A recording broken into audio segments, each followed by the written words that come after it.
My father he didn't like to talk about what happened at Jumping Bull property. That's Chase Iron Eyes speaking at his father's grave in the Little Family Cemetery in Oglala, South Dakota, just a few miles down Highway 18 from the Jumping Bull Ranch, where 3 men tragically lost their lives on June 26, 1975. Every time I asked him about that, he didn't offer information. Because much like when they killed Crazy Horse, everyone was anachma. They were hiding. They were covering up their identity because the United States government was hunting us. Well, it's the same after 1975. Nobody wants to talk because there's still that apprehension that people could be prosecuted. Hearts will break if a lot of the truths are shared. And that's not my truth to share. That's theirs.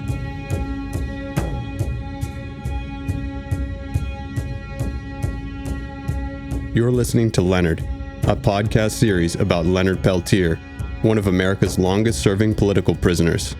I'm Rory Owen Delaney. And I'm Andrew Fuller. We've spent the last 3 years working to share Leonard's story with a new generation of people. Who he is, how he ended up behind bars, and why we believe he deserves to go free. This is Season 2, Episode 5, Son of June. In the next 2 chapters, we'll be taking a detour from Leonard's timeline to kick it with Chase Iron Eyes in South Dakota and Washington, D.C. Chase is an Oglala Lakota and currently serves as the co-director and lead counsel of the Lakota People's Law Project. But there's something else you should know about Chase: his personal connection to the Oglala firefight.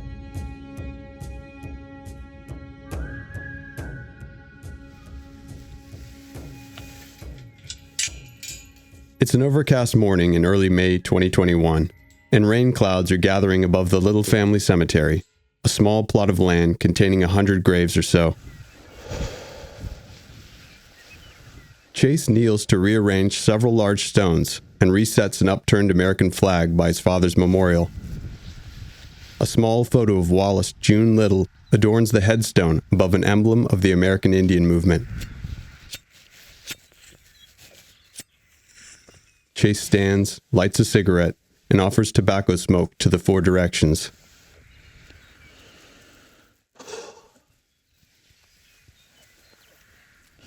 Tokala kole mi e chai na ke no la wa o eloi I had out hey oi I had I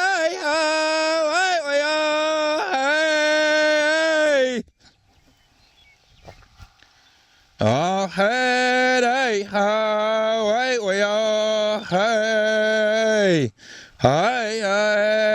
hey, hey. The emotion of the moment overwhelms Chase, who tears up before continuing.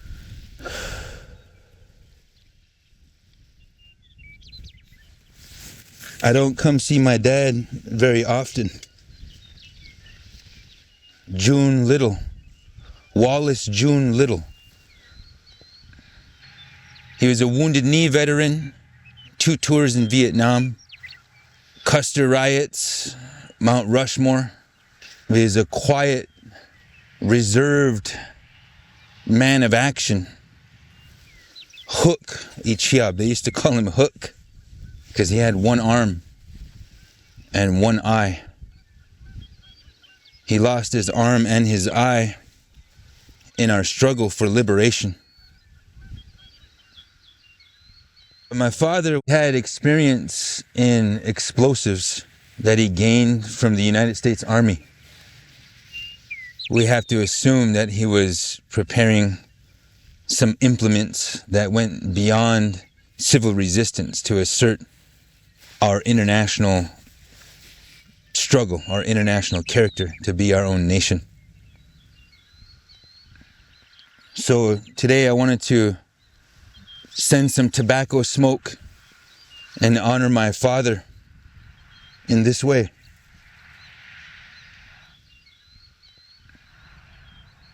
There's a lot has happened since he's passed on. I don't know if he ever would have dreamed that I would move to the Pine Ridge Reservation. But I know he's here for me, for all his children to lean on, to call upon, to inspire our path here today. And all of his children, in their own way, still resist. This is Grandpa Eddie. This is my dad's brother, born in 1925. A haze of burning sage swirls around Chase as he makes his way through the cemetery, looking at headstones. And he's in a lot of movies. Gilligan's Island. I can't remember the name of all the movies he did, but he's in a number of the spaghetti westerns and so forth. My Uncle Bo is buried right over here. Bo is actually my cousin, but he's another pillar of the movement. A lot of these guys are unsung heroes. They didn't get to tell their stories in front of audiences or on film or anything like that. They just took care of their families. Joe Kills Right Stuntz is buried here as well. And I never appreciated that he's here. But my grandfather and my grandmother were obviously very gracious people to provide a place of monument, a place of spiritual pilgrimage where we could come. The Little Family Cemetery is where the FBI showed up in force to intimidate Chase's grandpa, Wallace Little, as preparations were underway for Joe Stuntz's funeral just days after the shootout. He came up here with a dozen police cars and vans. They surrounded my place, about 60 of them. How can I get my name back up there like I had? Chase pauses to pull up some tall grass from the grave of Joe Kills Right Stuntz. Next to Joe's headstone is a memorial that reads, "In honor of our brothers who have given their efforts here for the Lakota, June 26, 1975. I don't know when these headstones and memorial markers were put up, but they're put up to memorialize what happened that day. But my dad, Joe Kills Right Stuntz, they were all brothers and sisters of the same struggle. The struggle that we inherited. Our whole destiny changed in the 70s. It's because people's blood was spilled that I'm able to wear long hair. I'm able to sundance. I'm able to go into the sweat lodge. I'm able to know and seek our metaphysics and share it with my children, share it with the world. It's a beautiful thing, but it's hard too. There's a lot of scarred people, scarred souls. You know, when I visited Leonard, he knows my dad, he knew my dad. And it was bitter, sweet solace to spend a little bit of time with Lekshi Leonard Peltier.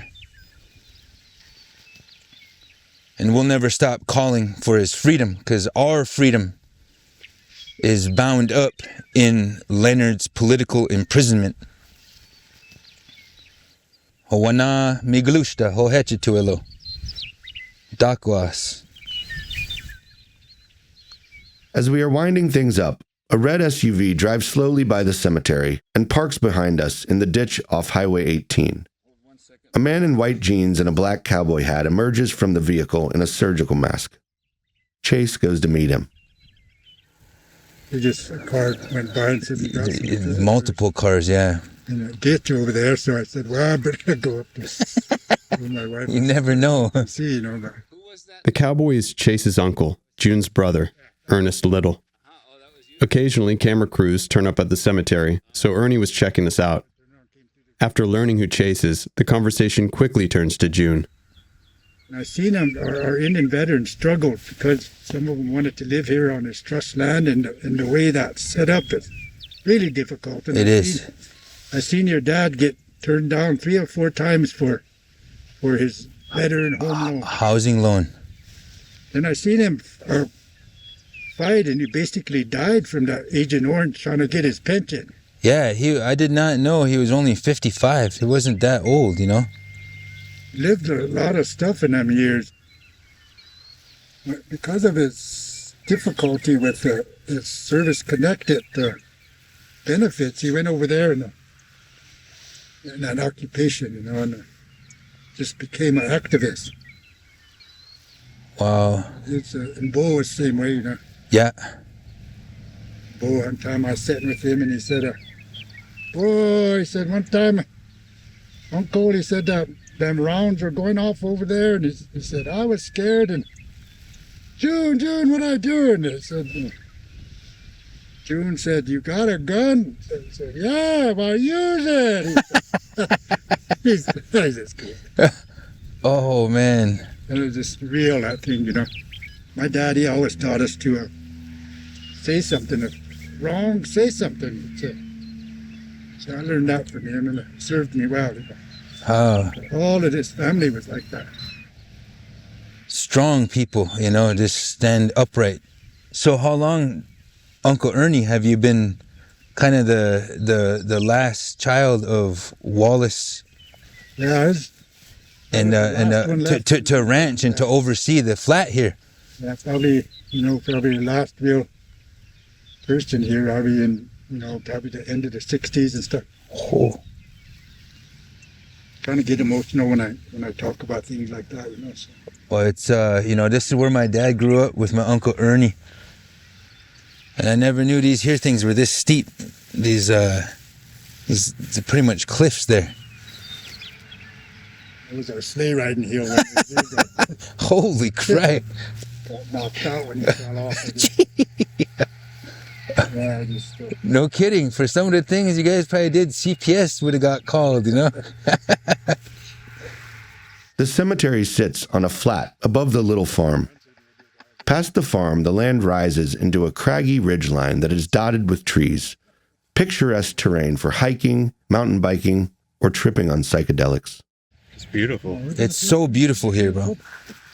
I start my hike at this here, they call it Cake Hill or Little Medicine Tower, and then just go up to it's real steep over there, but it's really beautiful once you're in there, and then just come right along the edge.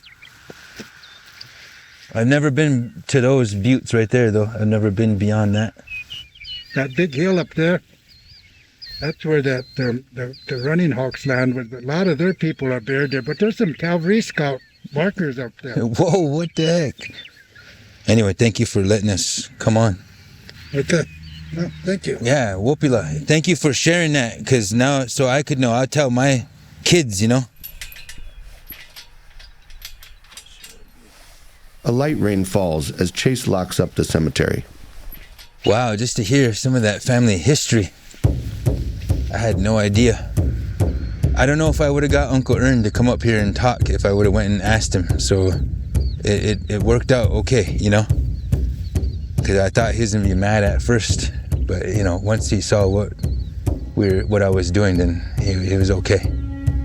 But this is the family cemetery, but it's also part of our people's spiritual monument. But I'm on my own journey, finding out where I came from.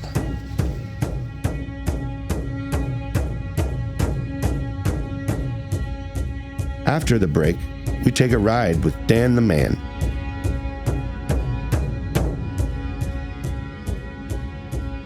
This is Kimberly Laframboy at Kimberly BNVH on TikTok and Nimpique on Twitter.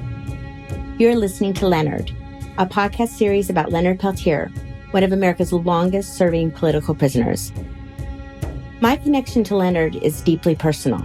My great-grandfather was mistreated at Indian boarding school, and my grandmother relocated to stop her children from being forcefully enrolled. That's how I lost my tradition, culture, and language. For 45 years, American Indian Movement member Leonard Peltier has invested his passion for the freedom of Indigenous peoples across Turtle Island. Now it's our turn to fight for him. #Free Leonard Peltier.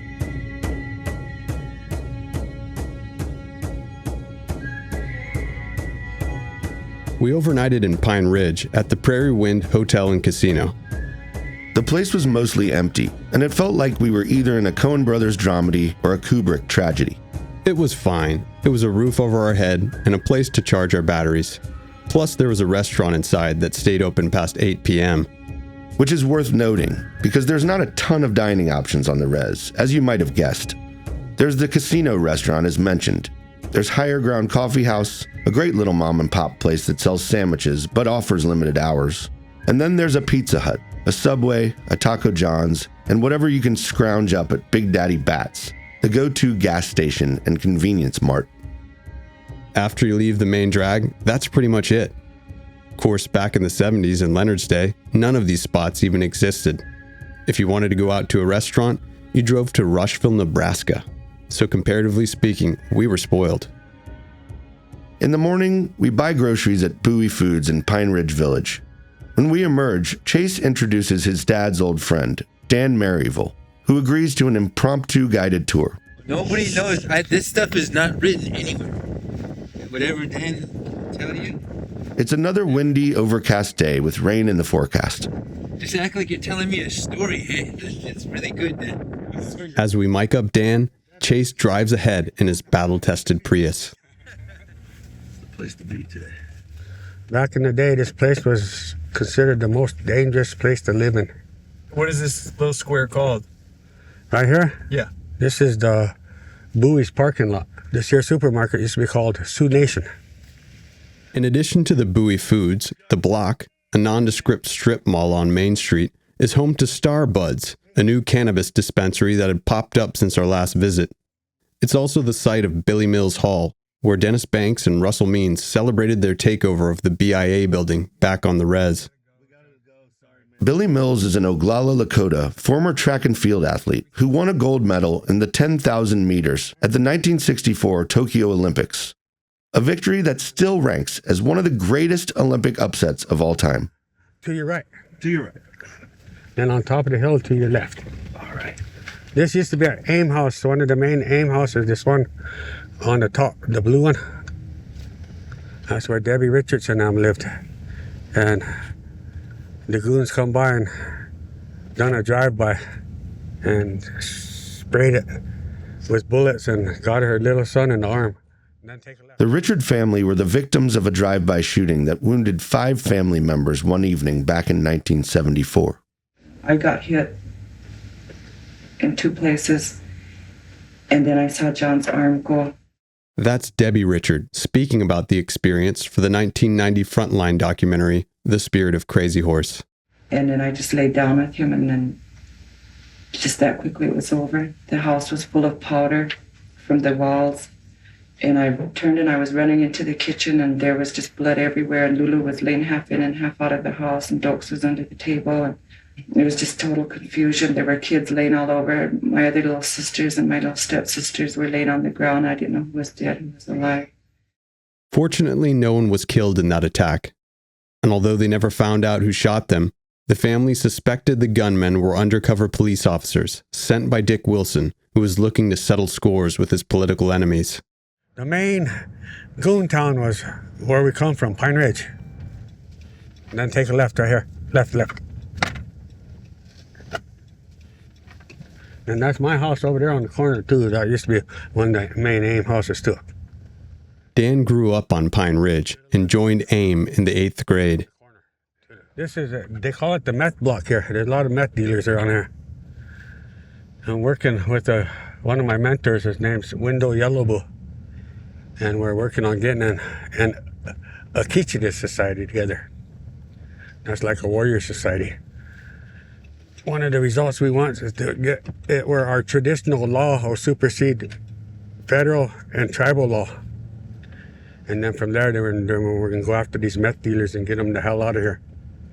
And if they're our own people, then we'll probably end up abolishing them, not take their membership rights and everything. Do what Fidel Castro from Cuba done to the United States. He sent all his undesirables over here in a boatload and kicked them off. We can do the same thing to the United States. And we got a couple miles here to go, and we'll be at the site where they killed Pedro. Pedro Bissonette was a respected local boxer and one of the founding members of OSCRO, the Oglala Sioux civil rights organization that, together with AIM, was instrumental in the negotiations at Wounded Knee 1973. Because of Pedro's high standing in the Oglala community, his murder later that same year ranks as one of the more notorious killings in the Reign of Terror, a period of violence in the mid-70s that claimed the lives of dozens of AIM supporters and saw Pine Ridge bear the highest murder rate per capita in the country. This is our airport right here. This is where Dick Wilson Shot up that plane, yeah? That was bringing in AIM lawyers. Myself, I've been shot twice by him in the head. I carry a bullet right here. Oh, right here. No, it's right here, yeah, because they shot me on this side. And it didn't go up. It deflected somehow like that, and it went in my jawbone. Took them a half hour to come pick me up. And they picked me up, they took me to Rapid. Anyhow, while I was there, they said that they might have to remove part of my brain. They was asking me for permission. I said, go ahead, I had too much to begin with anyway. They cut me open from here to here. That bullet passed through my brain, so they'd do a full frontal lobotomy on me. They took off my forehead, and they removed my frontal lobes of my brain. And they said that bullet severed my optical nerve on this side. And they said, we'll probably have to remove your left eye. I said, oh, bullshit, I can see through that. So they put me out. And I come to, I was pissed, because they removed my left eye. You're going to be coming up to an approach up here on your left. Oh, I see. We piled out of the van into the cold, open tundra. This is the site where Pedro Bissonette was murdered by a BIA cop called Joe Clifford, known as Buzzy, who was also one of Pedro's brother-in-laws. He used to be with his sister. And at the time, he was going around saying they had orders to literally take him out, murder him, like a hit. These were by the FBI. And that's how it was around here. If you was an American Indian Movement member or supporter, then your life wasn't worth a plug nickel. The day of his murder, Pedro visited with Dan's father. Pedro was a strong individual. That day he came to the house, me and my dad was building a shed at my grandma's house, which is mine now. He pulled in, and unbeknownst to the two of them, I jumped in the back seat. And then my dad didn't call him Pedro, he called him Pino. He said, Pino, you better get your ass out of town and lay low, man, they're hunting for you. So he's kind of like a macho guy, you know. Who? The goons? I'll beat the fuck out of them. Or who? The cops? I'll shoot the fuck out of them. And I said something in the back, so they both turned around and made me get out of the car. About a half hour later, heard a bunch of gunshots up there. And this is where they got him right here. So I guess only on reservations and only if you're Indian, the United States can give people permission to kill you. That's supposed to be illegal. There's a disparity of justice here big time. Like you go to our prisons here, the majority of it's Native American. So why are the prison systems filled with our people? Me, myself, I went to jail for something years ago that I didn't do. Back in 1978. On the way back to the minivan, Dan said he met Jimmy Eagle while incarcerated at the Terre Haute Supermax Federal Prison in Indiana. Yep, that Jimmy Eagle, the one allegedly in the red pickup on June 26th. He was walking by, everything there is controlled movement. Remember them big glass windows like that during squares? One was knocked out like that. You can see it out like that. So I was peeking out like that. They was on their way to the yard, out out the wreck. And I said, Ego! So he comes, oh, the fuck's calling me? So he comes over, peeks in like that. Merrival, what you doing here? I said, the same thing as you, Ty. He said, what's up? I said, you got any chunlies? That's our cigarettes, you know. He said, hold on, I'll be back in about half hour to 45 minutes. I said, all right. He said, be here. So I said, okay. So I was impatiently waiting there. Pretty soon a pack of cigarettes come flying in. So I go into my cell with my cellie, open it up. There's 3 doobs in there, three joints. So I keep one and I trade the other 2 for a carton of cigarettes. You do a lot of bartering in there. Anyway, that's the last time I saw him. And when they went down to Jumping Boo that time, they used him as the reason why they were going down there. The story was for stealing a pair of cowboy boots. Come on, man, stealing a pair of cowboy boots ain't no fucking federal felony. And that was bullshit. Why send an unmarked car into a well-known armed AIM camp shooting? You know damn well what's going to happen. Leonard Peltier was part of the AIM group camping at the Jumping Bulls that summer to provide security in the face of the overwhelming Reds' violence at the time. Them feds sacrificed 2 of their own agents to get at AIM. Because AIM, like I said, jerked up that rug and let everything out. I don't ever underestimate the United States government. They're shrewd, they're cunning, and they're very, very detached. They don't give a shit. They don't want us here.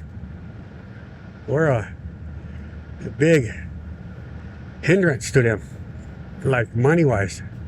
If one could look into what was all extracted from the Black Hills is our mother. That's her womb. If we ever get recompensated for that, oh shit, man, I bet you we'd own most of Fort Knox in it. And it ain't only gold they took out there. Look at all the timber they're extracting out there. Silver, and the guy can go on and on. And when I go around talking like this, bringing up these old deals, people call me a troublemaker, a rebel, and a militant.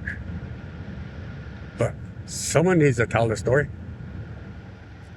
I used to be a mean alcoholic, and I was what people around here considered a full-fledged wino then. It was a rock gut drink called Muscatel. Everyone drank it. But then that's what I was drinking. Now one day I looked at myself. For some reason I took a moral inventory of my life right there and then. I was at that there shopping mart was at. Remember? On the side there where that there loading dock is. That used to be my turf. I just bought a jug and a pack of cigarettes, and I looked at myself then. I was in a pair of ragged Levi's, no shirt, no shoes, hair out like this. Then I thought of back when I was going to school, how far ahead I was of everyone else, how fortunate I used to be. And I looked at myself there and then, I thought, what the fuck am I doing to myself? And I said, fuck this shit. And I threw that jug up against that wall. Then I thought, fuck, I could have sold that. But it was too late. When I found out why I lived, I vowed to Kashala that I will never drink again. So that's like a vow made to God. So once one makes a vow or a promise to God, it's best to keep, right? or else. While Pine Ridge is well known for the gunplay at Wounded Knee in Oglala, the heart of those struggles was and is spiritual, as evidenced by the land back movement that continues to this day. Wallace, June, Pedro, Leonard, Deborah, Dan, and everyone else who stood up along the way are treaty defenders, and it's their spiritual strength that sustains them in their centuries-long David and Goliath struggle with the world's foremost superpower. They call this the Holy Road, because there's a lot of Sundances through here. This place we're going to, the Dave Swallows down here. Chase and I are the head helpers during the Sundance here. I'm getting too old to dance. But once you commit to the Sundance, it's a lifetime commitment. The sun peeks out as we pull off the highway onto a dirt access road that leads us down to Dave Swallow's property in Porcupine, South Dakota. On the left is a fenced-off area for sundancing. During the 4-day ceremony, young men dance around the Tree of Life, a 10 to 12-foot pole that stands in the center of a large circle. Others are pegged to it by rawhide thongs pierced through the skin of their chests. As we park, a long, rangy man in a cowboy hat and boots emerges from a trailer. It's Dave. He meets us by a teepee with an AIM flag flying above it. That's where he wants to be interviewed. With his traditional long hair, aviators, and coyote tooth earring, Dave makes a striking first impression. We instantly had man crushes. Fortunately, Chase was there to fill the awkward silence. I don't know how long it'll stay up, but maybe tomorrow he's gonna come this way. Chase is referring to Leonard Crow Dog. When we were in Rapid City earlier that week, Chase had stopped in at Crow Dog's house to see about an interview.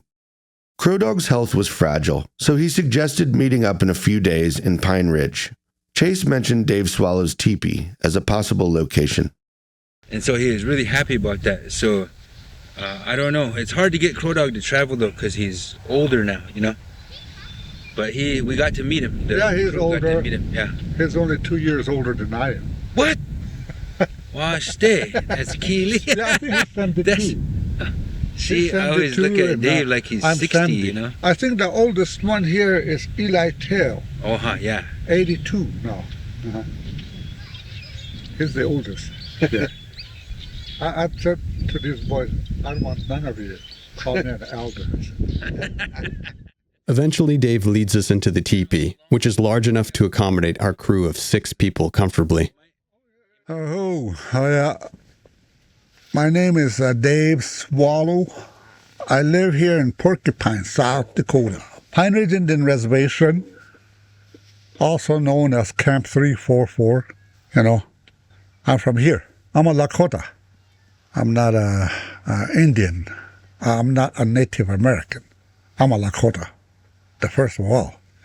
See? The Lakota are one of the many tribes that were moved off their land to prisoner of war camps, now called reservations. Camp 344, known today as the Pine Ridge Indian Reservation, was established in 1899. So I'm from here, and my Lakota name is Wowita Yuha Money.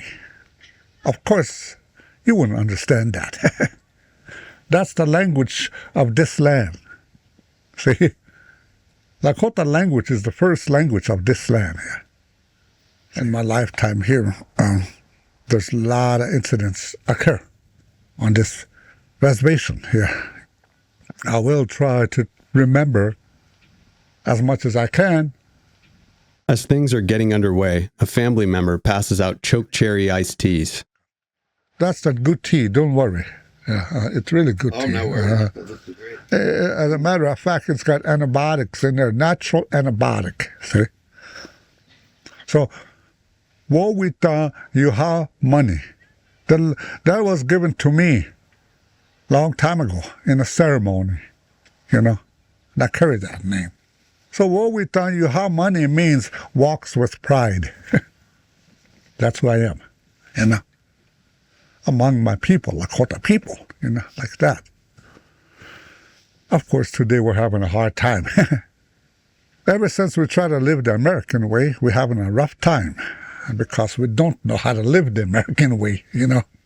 We don't know how to do that. Even today, we're very well educated, have a master's degree, but we still cannot live like the Washitu, the white man way. And the simple thing is, we're not white man, so even though we learn their tongue, we learn their ideas, we learn everything of them, we still cannot be one. You know, this thing in my hand here is an eagle fan, made out of eagle feathers. I use it in ceremonies. I use it in my talks. I use it every place where I go, because this is the true feather of a fan. Eagle is a powerful bird that flies in the sky. See? And when you see, and everybody sees an eagle, they get amazed. Wow. Well, I am honored enough to use his feathers down here to speak the truth. See, like that. Reservation world is different from the outside. Outside, you have freedom of religion. You pray any place where you want to. In the reservation, we don't have that. Your freedom of religion didn't cover us at that time. No. They're going to have a Sundance. They have to ask permission from the Bureau of Indian Affairs. See? And when you're going to pierce, you have to sign that waiver. See? See how U.S. looked at us? See? They looked at us as somebody really dangerous. You know? So United States says, okay, in 1978, now you could pray. The American Indian Religious Freedom Act was introduced by South Dakota's Democratic Senator James Aberesk.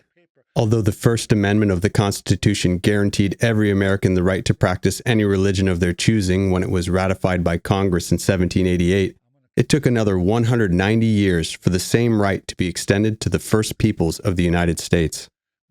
Which is a particularly tragic irony considering what we all remember from our Thanksgiving mythology.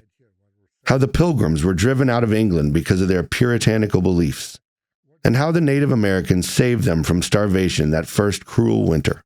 Then the Wasichu survived, stole all their land, and denied them their right to spiritual independence. So it goes. The act of Congress or whatever it is, that piece of paper, they showed it to me, so I crumbled and threw it away. I'm going to keep praying with their permission or without theirs. It don't matter to me. I'm going to keep praying the way my grandfather showed me. And that's the way it's going to be. See? Because the prayers that we're doing is come from up here and the four directions and right here what we're sitting on. So today, we have many Sundance and many piercing, all over. But in those days, they were really watched. When they find somebody, a medicine man, a spiritual leader, 20 years. 20 years for praying. And they erased it off. So nobody reads about it, or you guys, the new generation, you're not going to hear about it. See? So they want to say America is real good. No. If America is good, what are those children doing in that border? Huh? I think when you said God bless America, God really need to bless America, See? Not the land, not us. We're good. Land is good. But he needs to bless that house, So Freedom of Religion Act, it's good that they did that, but that's just to show that the Congress is doing something good for the natives, no? And the reality is Congress knows with or without his permission, we're still going to do it. Congress knows that this is our land, it's going to be still ours. Our way of life. See?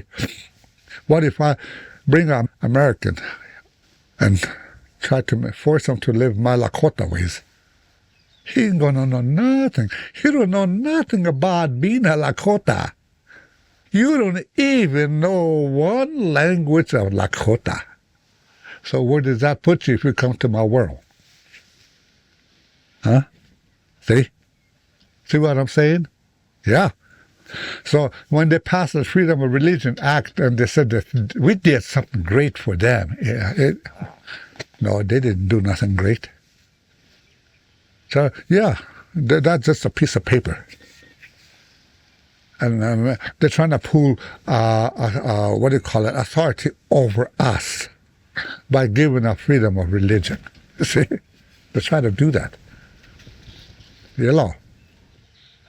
I know Leonard, but not personal basis, In the 70s, Dave worked security for AIM, which is how and where he first came into contact with Leonard Peltier. And the way I know Leonard is he's a quiet guy. And it was kind of hard for me to believe what they accused him of. If they accuse one of the security's that, then I will believe it. But Leonard, this guy's always trying to help people. He's got ideas for the people, what things should be done and stuff like that, If you really ask me, I don't think Leonard could hurt anybody, That's my opinion. But that incident, few people know what really happened. And most of them made their journey now. They took it with them. See? And that incident is a kind of touchy incident. They're still out there looking down. See? They're still saying, who's Mr. X? I don't think Mr. X will never come out. Because the way American system is running. See? Who really killed those two agents? Who really killed them? And who shot them? See? Joe Stunt? What come about that? Huh? No? Nothing come about that. I believe American Indian movement lives matters too. See? That's what it matters. See? But nobody cares. See? Nobody cares. Do you think Leonard will ever get out? The day he is free is probably the day he's going to make his journey. But it'll be a great day to be free for him. So he could meet all the leaders up there in the spirit world.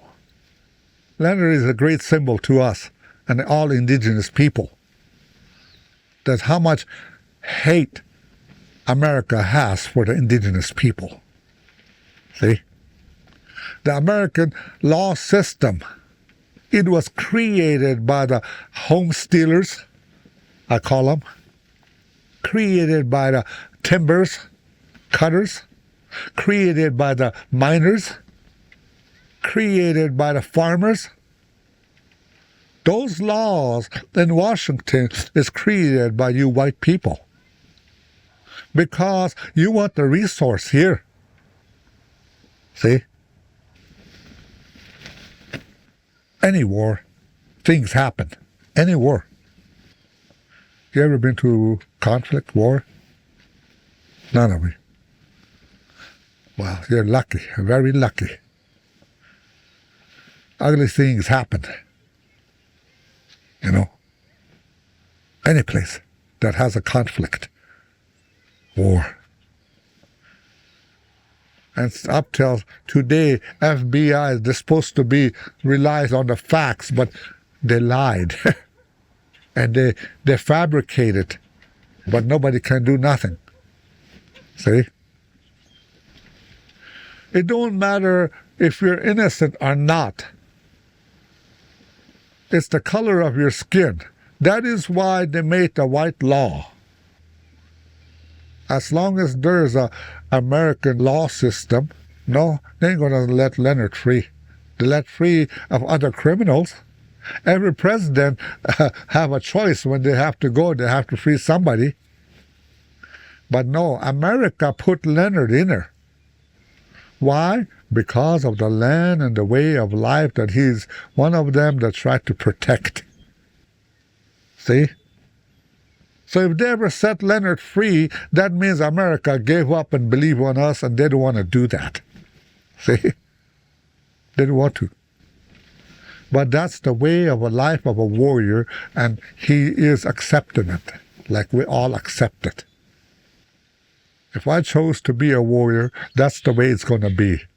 And I will accept it, whatever it comes with that too, like that. Could you do a prayer for us, for Leonard?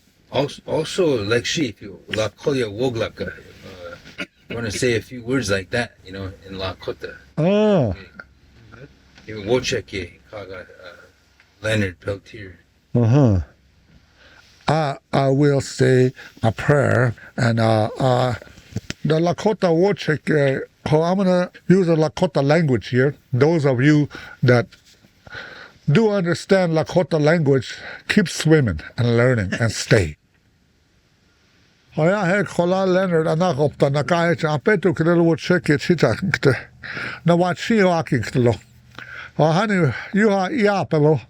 you are ocha mani elo na chona laxenin kupelo ash wo chekele ho tokashla ate wa kantaka o apetu kre ka hukuta ka hitwayo Hola toka ek wopilam kenitsapi. Apetulu tawastoyak oklana wopilam kenitsapi. Hola ni yetsetuktelo metakweasi. Aho. Oh hetsetuelo. Waste. Okay, that's it. After the break, we return to the scene of the crime, the Jumping Bull Ranch, with Chase Iron Eyes.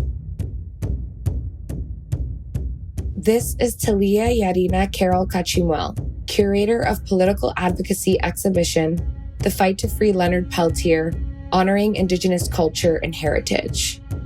I'm also the communications manager of the podcast When We Fight, We Win. And you're listening to Leonard, a podcast series about Leonard Peltier.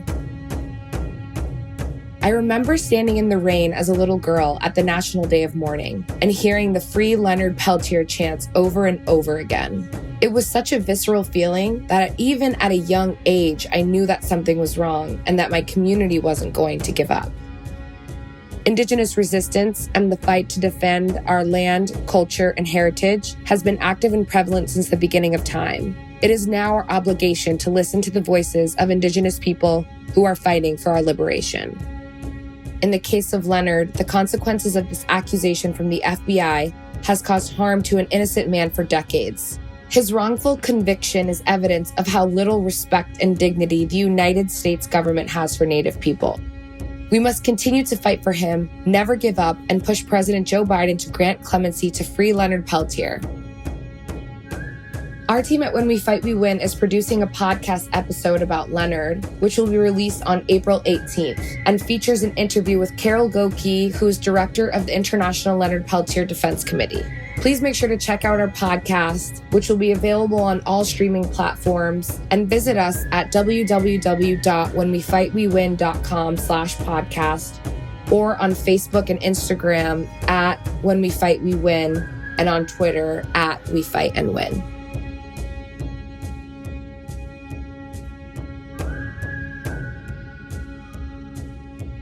The Jumping Bull Ranch had changed a lot since we had visited with Edgar Bear Runner just 2 years earlier. The chest-high clover had been cleared, the rusted-out cars were gone, and an RV was parked out front of the June Little cabin. My dad lived here. His family lived right across the road, which our family is still there today. But my dad lived here on the Jumping Bull property with Wanda Sears, who is the mother to my brothers and sisters. People refer to me as June Little's son, but I was raised in Standing Rock by my mother. This is why I changed my name from Chase Little to Chase Iron Eyes. And this was when I was 18, because anything that I achieved, I wanted my mother to get credit for it. After having learned of what went on here and needing for myself to come and find him, I showed up over in the community of Oglala, just out of the blue one day on my own, knocking doors. Where does June Little live? You know, and then after about 3 houses, I found the right one. They told me exactly where he lived, so I showed up on his doorstep. And, you know, he just welcomed me in right away.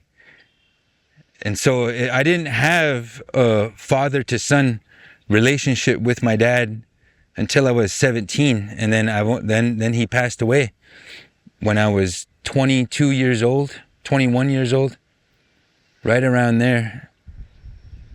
But I've never been inside my dad's cabin. I've seen pictures of my dad and my brothers, you know, they're little babies at the time. And it's strange. You know, Joe Kills Right Stuntz was sniped here. Somebody executed a headshot on Joe Kills Right Stuntz. And so my dad, he was traumatized by what happened here. The whole time that I knew him, in what should have been his later years or his sunset years, he still walked around with his guns loaded at each corner of the house and peered out his windows as if goons were going to come blasting at his house. My Uncle Bo, same way. They stayed heavily prepared to deal with the evils of COINTELPRO. COINTELPRO was giving legal cover, ammunition, weapons, military support, and funds to divide our people and watch us kill ourselves. Chase is referring here to the FBI's Covert Intelligence Program, the domestic spying program which surveilled just about everyone the federal government considered a threat: the Black Panthers, the Chicano movement, and the American Indian movement. And it's no accident that the FBI won't let Leonard free. The FBI committed criminal acts to achieve their ends. And Leonard Peltier is doing all of our time. Every June 26th, we remember Leonard Peltier in a run for freedom. We remember Joe Kills Right Stuntz. And I even remember Ron Williams and Jack Kohler. I don't think they intended to do what they were partaking in that day. This is a long war. And Leonard Peltier, Jumping Bull property, that's one battle in that long war. Just like Little Bighorn, just like Wounded Knee 1, the Wounded Knee Massacre, just like Wounded Knee 2, just like Standing Rock. But we've got to find the strength, and it's hard. Leonard Peltier cannot die in prison. Leonard only wants to come home so he can make his transition in his homeland, which is waiting to embrace him, which loves him.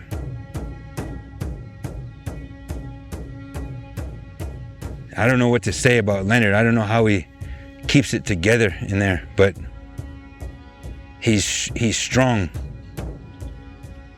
And we all benefit from that kind of unconquerable dignity. All over the world, people are calling for clemency for Leonard Peltier.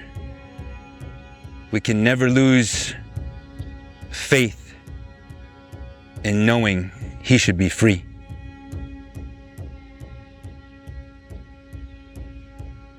Aho hohechitu wanami glushta dakuye oyasi.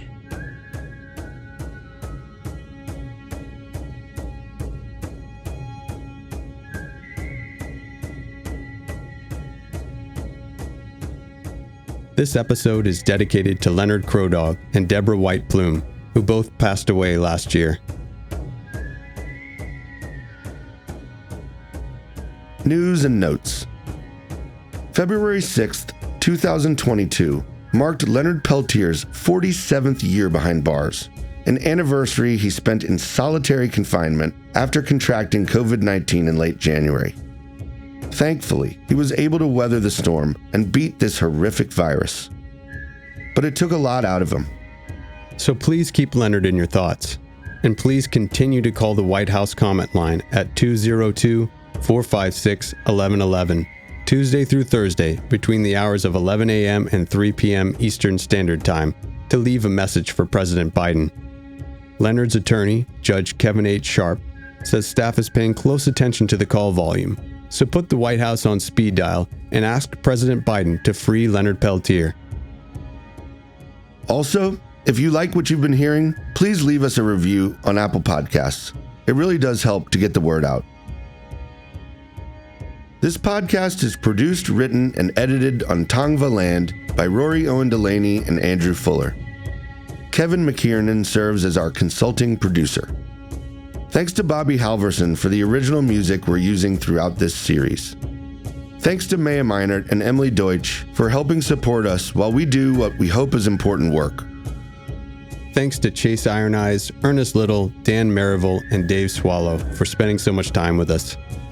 And thanks to Mike Casantini at the Network Studios for his engineering assistance, and to Peter Lauritsen and Sycamore Sound for their audio mixing. And thanks, most of all, to Leonard Peltier. To get involved and help Leonard, go to whoisleonardpeltier.info or find us on social media at Leonard_pod on Twitter and Instagram or Facebook.com/Leonard Podcast. This podcast is a production of Man Bites Dog Films, LLC. Free Leonard Peltier.